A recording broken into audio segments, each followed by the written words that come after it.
Welcome to the Untypical Parent Podcast. It's a podcast for parents in additional needs families, and I'm your host, Liz Evans. This is the place to find your reassurance that there is no such thing as a perfect parent. It's here to make the hard bits feel lighter and the good bits brighter. Just quickly before we get started, are you looking for practical ways to support a child experiencing school anxiety? This season, I'm delighted to let you know that the Untypical Parent Podcast is sponsored by Terry Wise from Wise Inclusion and Rachel Helm from Helm Education Consultancy. They are experts in inclusive education and supporting children who struggle to access school. Together, they run webinars and workshops to help parents and schools work together and improve outcomes for children experiencing emotionally based school anxiety. If you're supporting a child struggling with school attendance, check the link in the show notes to find out more about how Terry and Rachel can support you. Thanks for being here. Let's get started. I have a very interesting conversation today, a really interesting one. And I've got with me Dr. Jay Spence.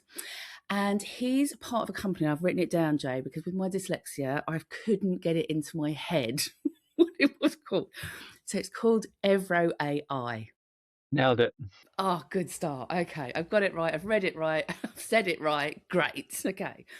So I had Jay and his colleague Elaine reach out to me and wanted to come on the podcast. And I was really interested in this because it's about AI.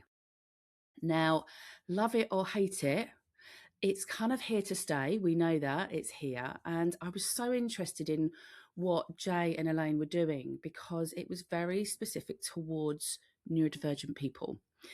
So what I'm going to start with is, Jay, will you tell us a little bit about you and Elaine? And what we're also going to do is that we're going to acknowledge that Elaine isn't here as part of the podcast that we're doing live like this and recording, but that's for her own kind of well-being, and we think we found a way that we can bring Elaine in a way that feels comfortable to her. My editing skills are going to come into play here, so we're hoping that as part of this podcast we are going to hear from Elaine, but she's not actually with us here today recording, but we're going to get her voice in because it's really important that we hear Elaine's side as well. But Jade, tell us a bit about you and who you are. Yeah, I'm a clinical psychologist originally. I still practice and see a few patients and have worked with neurodivergent patients for many years. But in 2016, I started a mental health technology company, a startup based in Australia, and went down a rabbit hole of entrepreneurship. And that's been really about trying to figure out what works or doesn't work from a mental health technology perspective. And using a bit of my research background and using a bit of kind of tech that I have figured out along the way, and then more recently started to kind of dive into AI. And yeah, I acknowledge what you mentioned before. Like I think can be really polarizing, and I totally accept that for lots of people. You know, the things that are happening with art and loss of jobs are really concerning. The side that I sit on, I see kind of what the benefits could be and what the potential could be, but absolutely acknowledge like that there's lots of potential issues as well as we're going through this. And I hope that we do get a chance to kind of meet Elaine through this. I just watched some of the recording of her, and it's a really special part of her story. So hopefully that part you get a chance to hear a bit from her as well. I'm going to hand over to Elaine. We've tried to be really creative, and actually what Elaine has done, it has recorded her story and the background towards Evro AI. And I'm really pleased that we managed to find a way to do that because actually Elaine's story is really, really important. And I want to thank her for finding a way to be able to do it. But we came up with a way. We did it, Elaine, and I'm going to do my very best to cut this in seamlessly now. Hi Liz, my name is Elaine and I'm a co-founder of Evro together with Jay. I understand that you've been in touch with Jay and I want to thank you for asking me and inviting me to do a brain dump on who I am and why we've started to build Evro. I read about your work and I really love the work that you do. I think that it is important work. And I hope that my story can shine some light on why we think this work is important and why we want to build Evro. So to start off, I spent my career building technology across fintech, health tech, banking, a lot of software. On paper, it looks strong. Good roles, serious systems, high-performing environments. I was high-performing. At that time, I was not diagnosed as a neurodivergent. I just tried really, really hard in life to overcome all of the shortcomings I have, which I later learned that they are called masking. Jobs after jobs, I have never failed to work my absolute best. Yet I burn out, which is really common. And it's a common trait that I have found across my over 20 years of working. I keep seeing some constraints. They're not talent related. They're not effort related. There are a lot of communication problems. I often felt misunderstood. So that is work. But on a personal note, I love outdoor. I've lived and worked in Australia for over 25 years. I like to hike. I love hiking. I love immersing in nature. But before that, I came from a really difficult childhood, shaped by trauma and instability. By the age of 21, I reached a point where I didn't think that it was worth living or life was possible. The future wasn't just dark, it was absent or not worth living. Then a stranger showed up randomly. She brought with her kindness, loyalty, faithfulness, joy, with practical help and belief. And she helped me rebuild a life from the ground up, reconnecting, stabilizing, entering a community that lived a very different life that I had known before. That's the moment where life changed completely for me. For the first time, I experienced kindness without transaction. Love that is not just skin deep. Simple joy that comes from contentment. Encouragement that is without agenda. Belief without proof. She showed me what it means to be seen and believed in. I learned that what compassion looks like in real life and not just described. I learned that one act of understanding can alter the life of a life. And because of that, I carried a simple conviction. People don't need fixing. They need somebody to understand them accurately and lift them up. I discovered that I'm ADHD, dyslexia, and autistic late in life. I got diagnosed at the behest of my partner, who is a psychologist. Until then, I had simply pushed myself relentlessly through sheer effort, masking weaknesses, overcompensating more than others, worked harder more than others, prepared more than others, burnt out again and again. The diagnosis didn't reduce my confidence. In fact, it clarified my experience. It helped me understand my thinking patterns, my behavior, and all the patterns that I fought for many years. It also importantly transformed the way I understand relationships and communication itself. My partner and I communicate very differently. Our styles clash. It's easy to misread and misunderstand each other as uncaring. You don't care. You don't listen. Are you here? In reality, we were both trying, but our signals just didn't land in each other's minds really well. Once we understood how our minds work, how we're different, how we filter, express information. Everything changed, not instantly, but steadily over time. Empathy increased, repair became faster, compassion replaced accusation, friction started to reduce, connection started to strengthen much more deeper.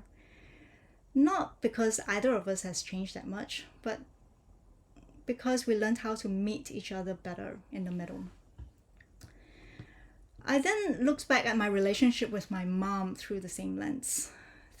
Many behaviors that has caused a lot of really deep hurts in the past now make sense neurologically.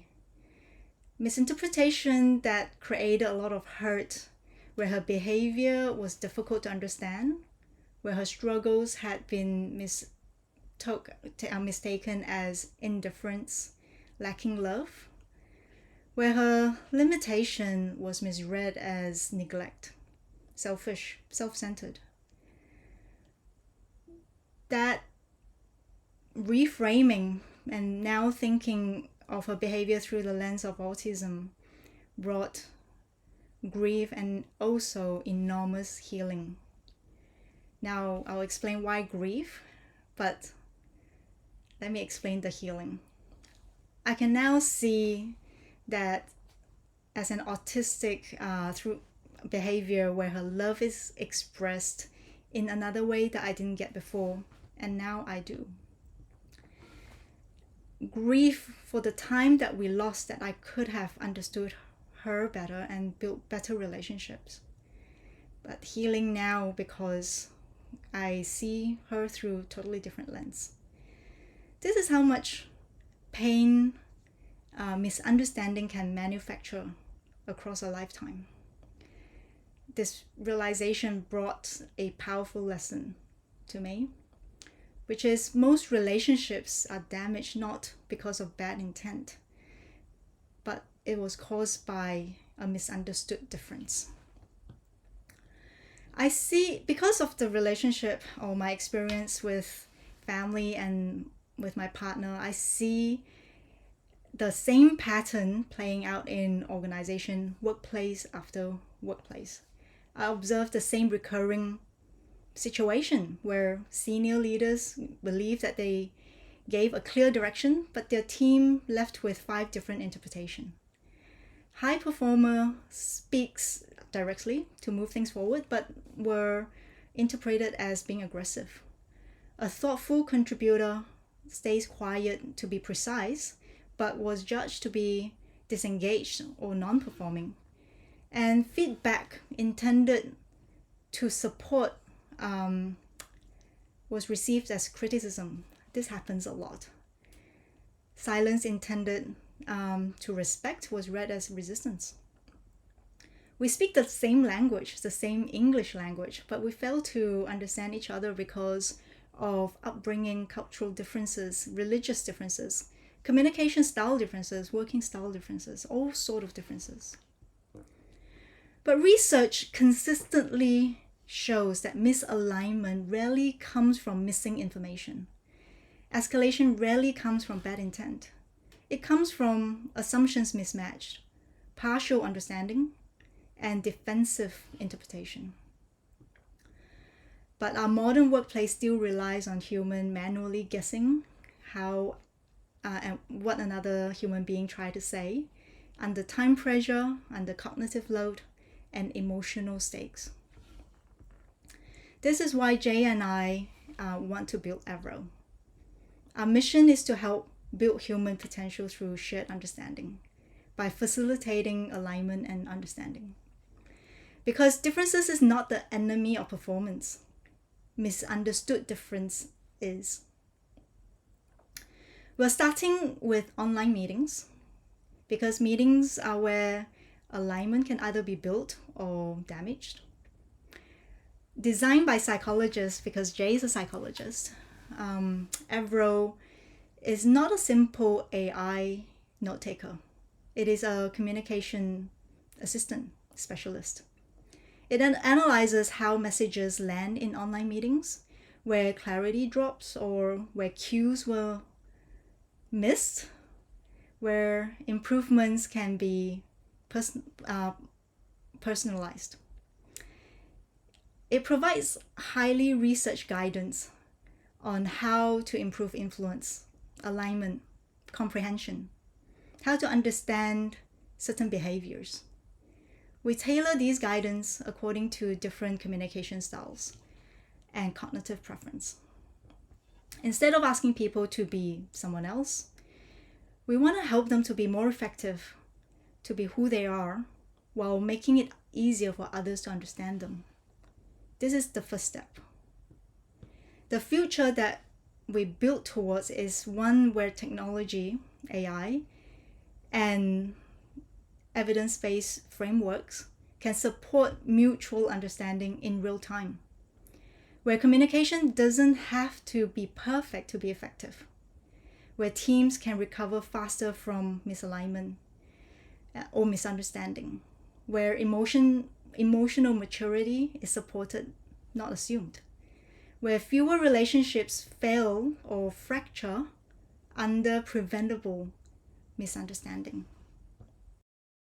Thanks for that, Elaine. We're going to nip back now into the conversation between myself and Jay of what is Evro AI? What's it for?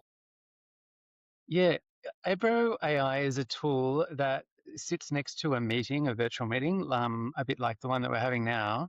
But we built it for neurodivergent professionals to solve problems around communication.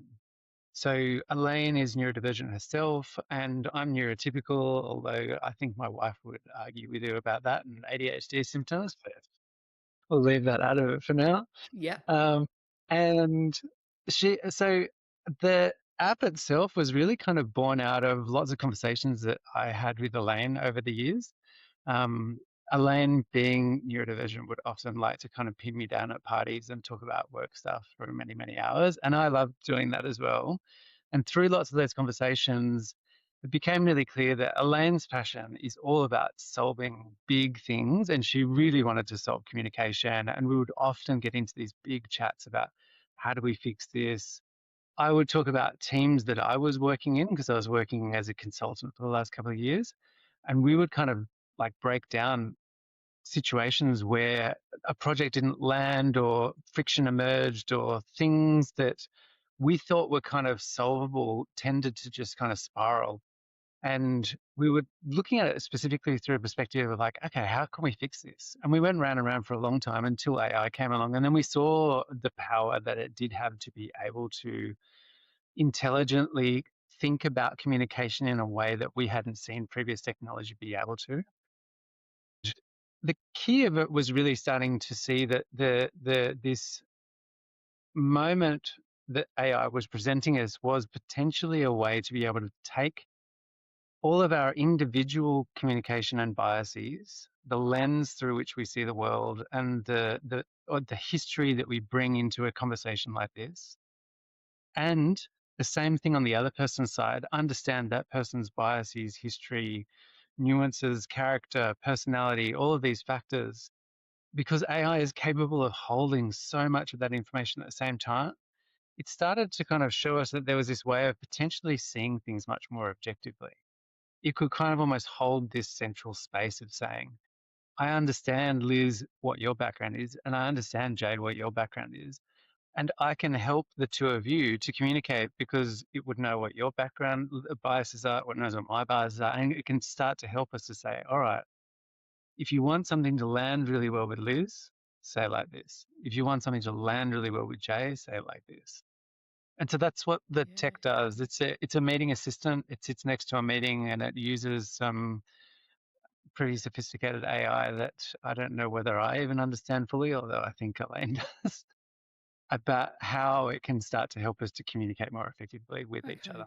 Okay. Yeah. Because I suppose we touched on it just slightly earlier, was around different feelings that people might have around AI. And it does have a very, like you said, a very polarized.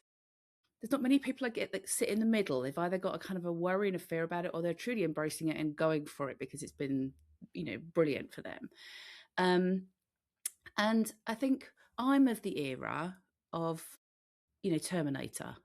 So there's that worry, isn't there? The computers are coming and they're going to take over, and we're all going to need, what was his name? John, I can't remember his surname now. Yeah. Yeah, it'll come to me halfway through this conversation. Good luck. John Connor. Oh, well done. Well done. Thanks, We're Brian. going to need a John Connor at some point.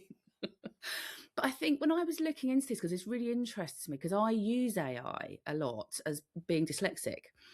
And I think I was looking into it, and there are different types of AI, which I hadn't really realized. There are kind of AI that helps you do a specific thing, like Grammarly, which I use a lot, which helps me specifically with my spelling, my grammar, give me suggestions around that.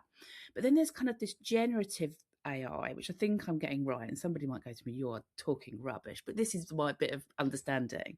Is there's a generative AI, which is more like ChatGTP, Claude, that kind of thing, where it's actually learning about you and it's offering solutions and it's being a bit more creative, I suppose, than just solving a particular issue like grammar. So I'd kind of got, and then the list went on, Jay. I looked and there was like all these different types of AI that I hadn't even realised. Yeah, and I just thought that's enough.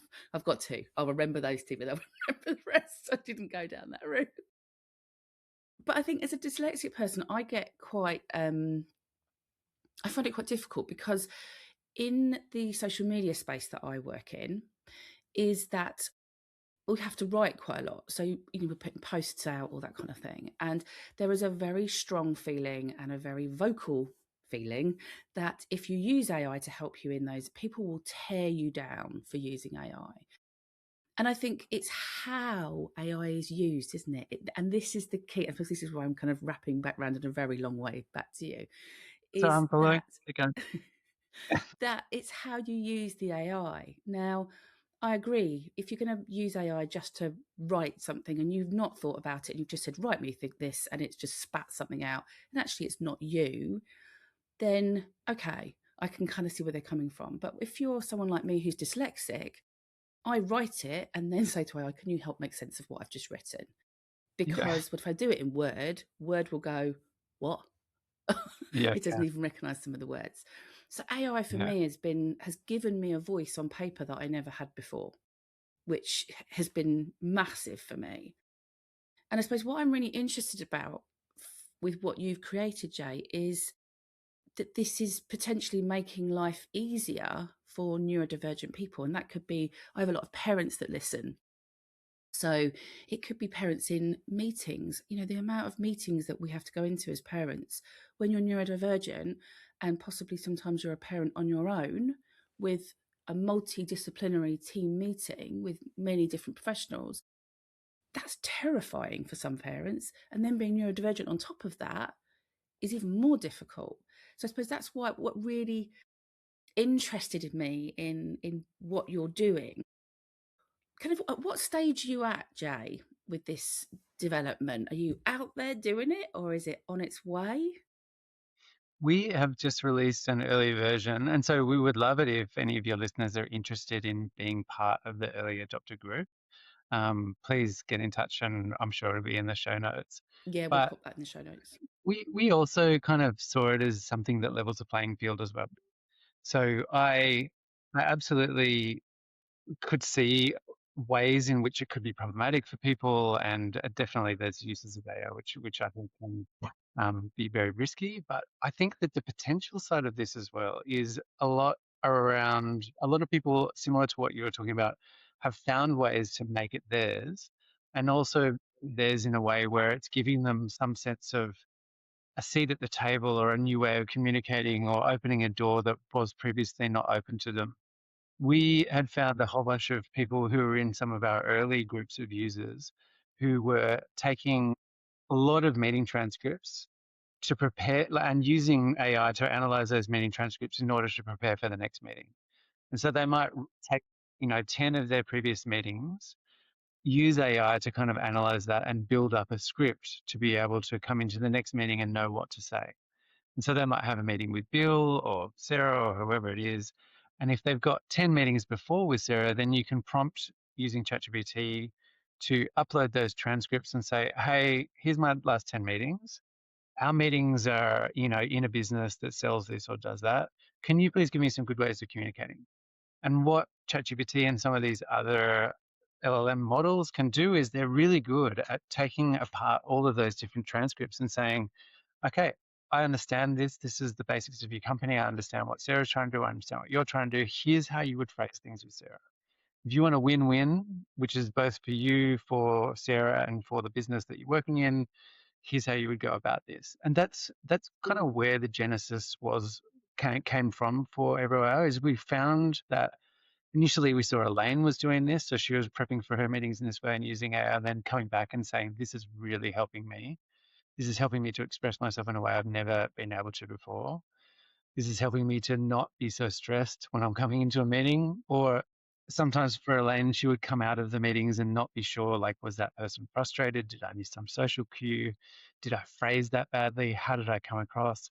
Yeah. And suddenly she's got this tool of AI that can sit there and will quite objectively say, yeah, so and so was like, you were monologuing for 10 minutes. They were dropping off. Their non-responsiveness probably was you talking too much. Next time you would try like coming in this way or changing it to that direction. Or you might phrase it in this way. Or, with Jay, you might say it that way. And then that's essentially what Evro became. It was a way to be able to automate all of the things that we found people who had ADHD or dyslexia or autism were doing already, that takes a lot of time and a lot of Yeah. uploading and transcripts and doing it in a quick one button to get the information you Yeah. need. Yeah. And I suppose what people might be thinking when they hear this, and again, I'm kind of maybe playing devil's advocate a little bit, is that they might be thinking, well, are you trying to teach neurodivergent people to be less neurodivergent? And I don't get that sense from you. I get a sense of actually it's, say for example, it's just different ways of communicating, and it's enabling that person to use a communication style that makes them they feel understood, but equally understanding the other person as well, because there is this kind of missing sometimes, isn't there? We kind of miss Yeah. what the other one's trying to say, and I think we do that whether I think my son's neurotypical, and he does it as a neurotypical will still miss what I'm trying to say, or my son who is autistic is trying to say, and he'll misjudge us. Sometimes, like you say, my son is he's very direct, which some people can go, ooh, that's a bit harsh. um, and I don't want him to not be like that, but I also want him to be aware that it could cause a reaction in other people, and he just needs to be mindful of it. And sometimes we need that directness because actually it kind of cuts through all the crap Yeah, I agree. that sometimes we, and if you've got a flighty brain like maybe you and I do, Jay, is that we can go off around the houses. He can cut through it, and we need that sometimes. But I suppose I just worry whether some people might go, yeah, but is that making me less neurodivergent? And I don't. Could you talk to that a little bit? Yeah, it's actually something that Elaine and I have thought a lot about, like the issue of masking, of Yeah. authenticity. And um, Elaine being neurodivergent herself and me being a clinical psychologist who's worked in the area, we understand that there is this tension here of like, are we norming the communication advice that we might give on a neurotypical model where we're just trying to force everyone back into some way of being more neurotypical? Or are we allowing people to find an authentic way of expressing themselves that doesn't lose who they are Yes. and force them into some other way? I wouldn't say by any stretch that we've perfected that, because I don't think anyone really has perfected like the way that we can meet in the middle of these two conversations. What I can say is we've built the models in a way to make sure that they are always respecting the choice that the person has to choose to find the way that works for them. And I think it comes down to certain situations. Like what we find from the users who are using Evro so far is w- the same user might have a time where they want to script something in a way that is very neurotypical for a specific neurotypical person, where they can't really get their message across unless it's phrased in the way that that person can hear it. And for that user, that same user might then dial back that there's a feature in Evro that kind of allows you to be more direct or less direct or whatever you need to do. Okay. dial that back because they know with the other person, like, oh, my direct style works really well here. Yeah. And I like this. And they might be talking between two neurodivergent people in these contexts. And so this is what AI is quite good at understanding. It knows, who is this other speaker? Who is this person? Because it's got this huge backlog of meetings that the person's been in. And so it's learning over time, who is Liz? Who is Jay? How do I connect? Mm. And the part that we're going for here is not to say, let's try and make everyone talk this same language. Because I agree, we would lose like creativity, the healthy Yeah. conflict, healthy criticism, all of the other things that different communication styles bring in. But at the same time, we want to make sure that it's not so disparate that you've got a situation where someone like your son might talk to a neurotypical person and that person might say, I have no idea what this is about. This guy's just rude. I'm out of here. I think it's kind of where it's too much of a rupture, whereas an AI might be able to come in and say, oh, that person left because it was too blunt. If you want to rephrase it, here's how you do it. Yeah. Now that's his choice then. He may Yeah. say, I don't want to Yeah. change. I'm going to be me. Yeah. If you're also saying like, hey, I really need to connect to this person, it's super Yeah. important to me. How do I do it? Then I think that's a Yeah. bit different. Yeah. And is it something that only works? So it works in the meeting, in the moment, by recording it? Sits next to a meeting, so people can turn it on so it's public and people know that using it, or they can turn it off so it's completely private. And so you might have a Teams meeting or a Zoom meeting or a WebEx or whatever it is. It sits next to the meeting. You do kind of press record so that it does kind of listen in and transcribe the meeting. And then what it does is people either use it for real-time feedback. So if somebody's autistic and they might miss a lot of social cues, you can give some feedback around saying like, yeah, you're talking a bit too much. You might want to slow down because your Actually, monologue. in the moment, it can do that. Yeah, it can tell people Wow. like Okay. a traffic light system of like, that's what you're saying right now is drifting or it's being a bit too unclear. Just slow down. And some people love that. Other people, it's way too distracting for them, so they turn that off. Yeah, I can imagine And where they I'd might just, be. yeah. Yeah. It's not for me either because I like to focus on the person. I don't want to see Yeah. things. Yeah, But me some too. people they like it because they don't want to miss that. They don't want to. Yeah. They hate that feeling of like, am I kind of being left out of something here that everyone else is catching? Yeah. Um, Yeah, the features that I more prefer is like after a meeting, it will sit down and I run it, of course, with all my meetings with Elaine and with our software team who are from all kinds of different cultures and places. And it will say to me things like, when you had that meeting with your software engineer from Pakistan, here's three things that might be working really well, but actually think about these three things next time because you might be you've got a couple of blind spots here, Jay, that you may need to think through next time. Okay. Okay. Things like that. And this all came from Elaine struggling with with meetings. Yeah, it did. It came originally because Elaine was doing a lot of this herself. So she would take these meeting transcripts and then she would load them up Okay. into ChatGPT and it would Yeah. take her a huge amount of time. And then we found Yeah. that there was quite a lot of people doing this. Yeah. So it came out of both Elaine's kind of journey with using AI and experimenting what really works for her, what didn't work for Hmm. her, and then generalizing that back out to like our early testing groups and figuring out what worked for them. It was really about trying to figure out how to automate a lot of what people were doing that was very time consuming and to make sure that it was performing in these ways where it was respectful of that person's authenticity and Yeah. things like Yeah. Because I can see a real use for this in. I know kind of our systems are slightly different, Jay, but in this country we have EHCPs, which is our education, health, and care plans, which are these kind of were the old statements that kind of specified what the kids' needs were, what their provision is, and then every year we have annual reviews on top of that to just check how things are going. They're very, very stressful processes. Trying to get an EHCP is very difficult. A lot of families often end up going to special educational needs tribunal, and as we know, neurodivergence tends to be running the family. That if you've got a child with a neurodivergent diagnosis, there's a likelihood somewhere in the parents someone's going to have one as well, probably, whether they know or not. And they're trying to navigate these meetings, often in high stress responses. They've often got things that are very difficult. And, even I can think for me that would be helpful, that when you're in those high states of emotion, where again we can misunderstand things, misread things, at the best of times, our tone isn't always the Yeah. best. We Um, dissociate or all the other things that can happen. yeah, all Yeah. of that. And I think a lot of the families, I work with, talk about a lot of trauma with regards to being gaslit and all sorts of stuff. That actually something being very objective like that, because although we're in there doing the best for our kids, we are emotionally involved. And it's not always, I can't always hear what other people are saying because I'm so stuck on something that I don't Yeah. feel people are hearing.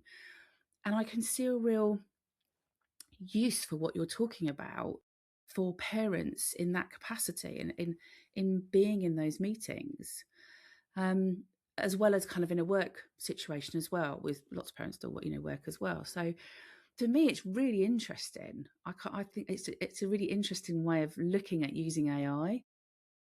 Yeah, I mean, I think that we might be sitting at the start of something that could have a lot of follow-on companies. And while Yeah. we're doing work right now, like my hope is that other people will kind of pick this up and run with it and have applications for things like, I can imagine that there might be a time in the future, even though this is a bit Orwellian at the moment, but, if you're having an argument with your partner, that you can use an AI to be able to help level it out and help to not be just a referee. Like, I don't want an AI that Yeah. says your wife's right.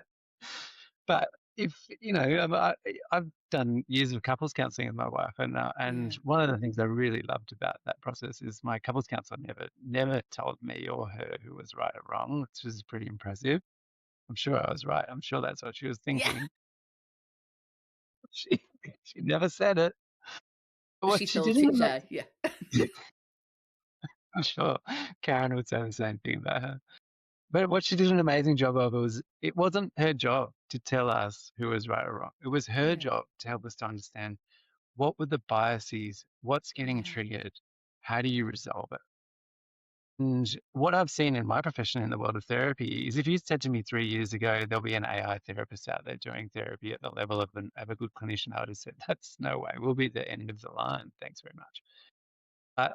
There's AI out there that's doing the same job, like at the level of what I would say an intern psychologist can do, which is not bad. Like, Wow. it's not bad.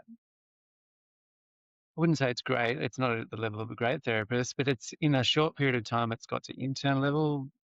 Odds on 5 years' time, it's going to be at the level of a good clinician.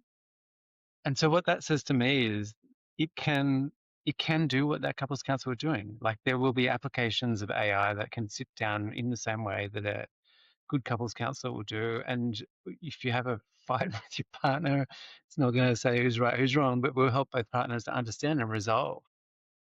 And that I think I'm excited about that because seeing a couples counsellor is prohibitive for most people. There's a shortage of Yes. the stuff. Yeah. And if we've got AI that sits in our computer for $20 a month that can do that kind of thing, I think we might have a world that's got potentially less fights in it. We'll see. So is that you then out of a job, Jay? I think I could be, but I might be joined by a lot of other people, so Yeah. that's okay. Yeah.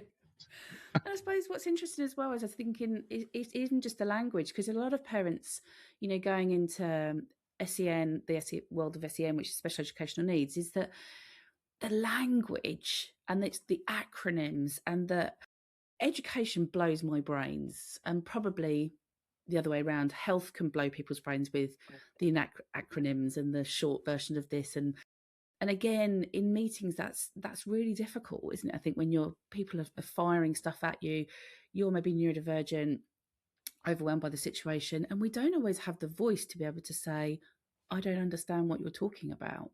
Yeah, yeah.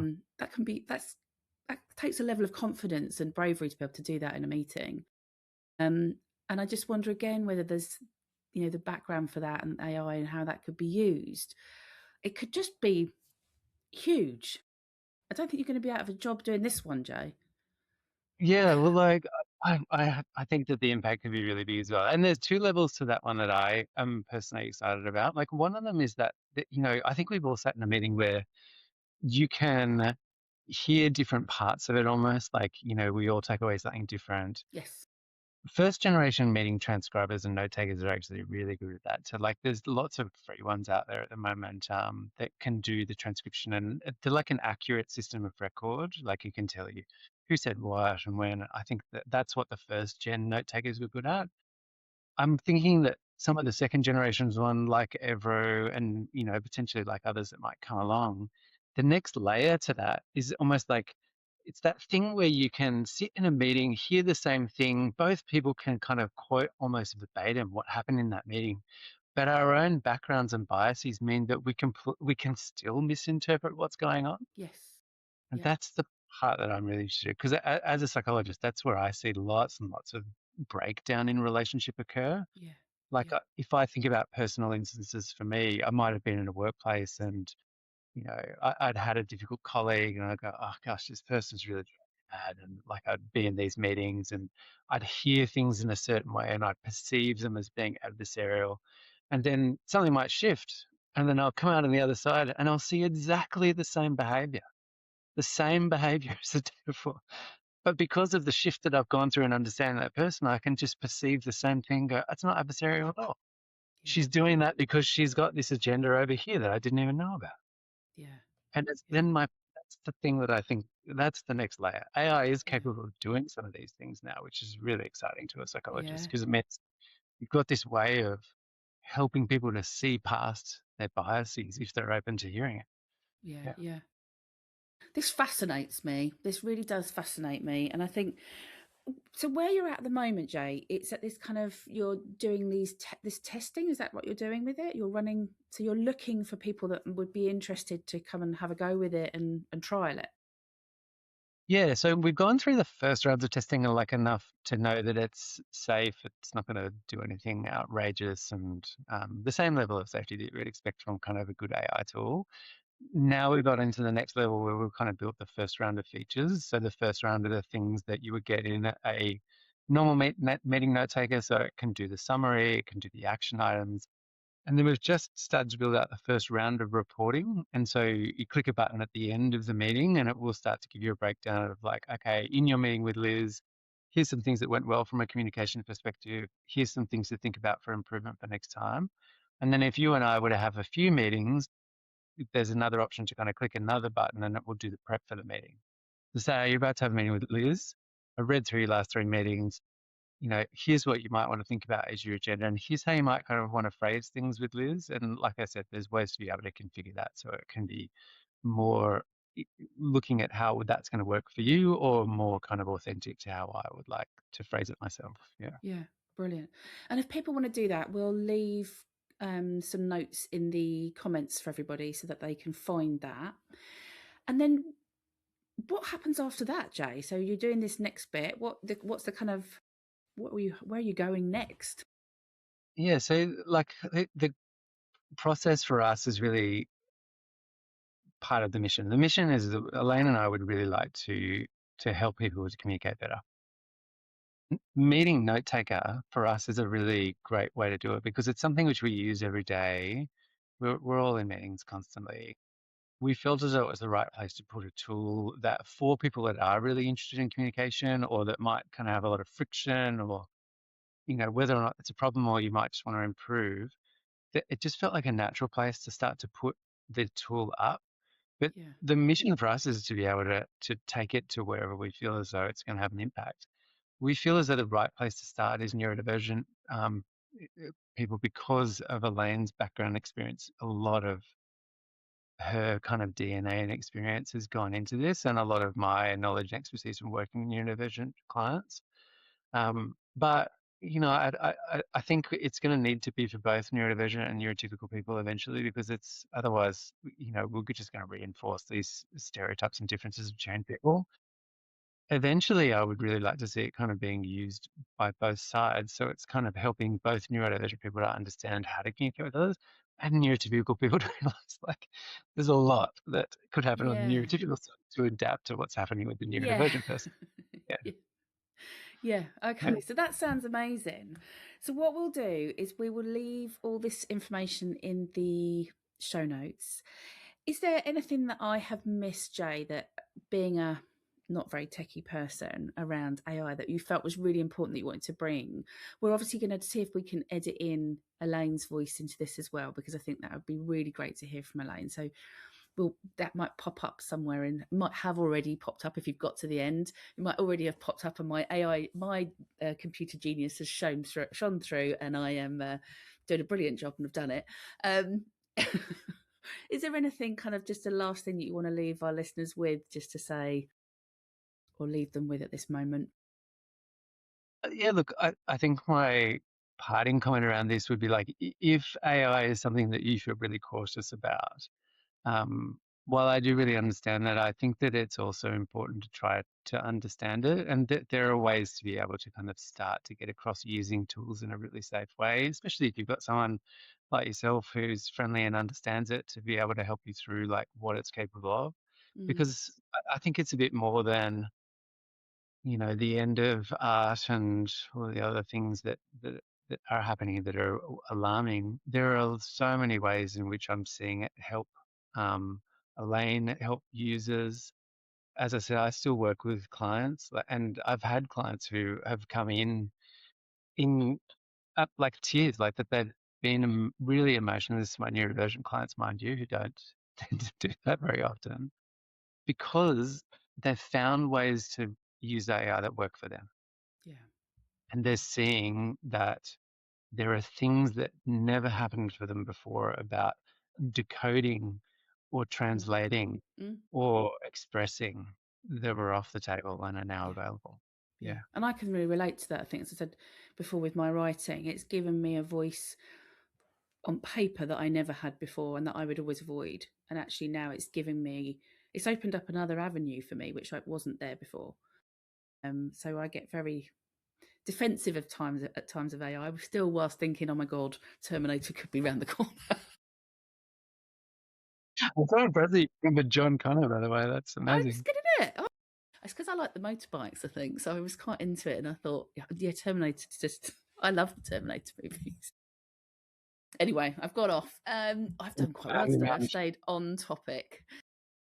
Jay, thank you ever so much for coming on. It was a really interesting conversation. Please thank Elaine for us, as well as from the podcast and the listeners. Thanks so much for having me on. So that brings us to the end of the podcast recording with myself and Jay. But I just want to leave everybody with a comment from Elaine about imagining if. And I'm going to just hand it over to Elaine for the last bit.